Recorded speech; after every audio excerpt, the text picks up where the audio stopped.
साहित्य और सामाजिक गणमाध्यम विज्ञानर अग्रगति आज शिखर रे बंचिबार एवं बाहाना भी बदलुची।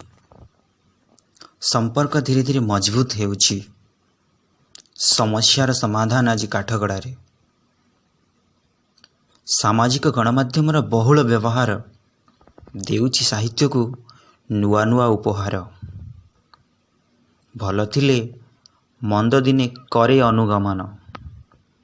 अल्प ज्ञान स्वल्प समय निश्चय आणे पतन। भाषार अग्रगति हेउची ना दुर्गति। स्थापन हुए नूतन शैली रे भीति प्रस्तर। सुनाम पाइबारे समस्ते एठी व्यग्र।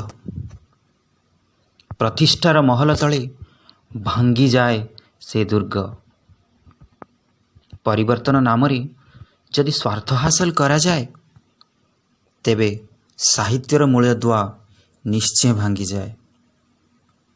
एथिपाई दायी रहिबे किए किए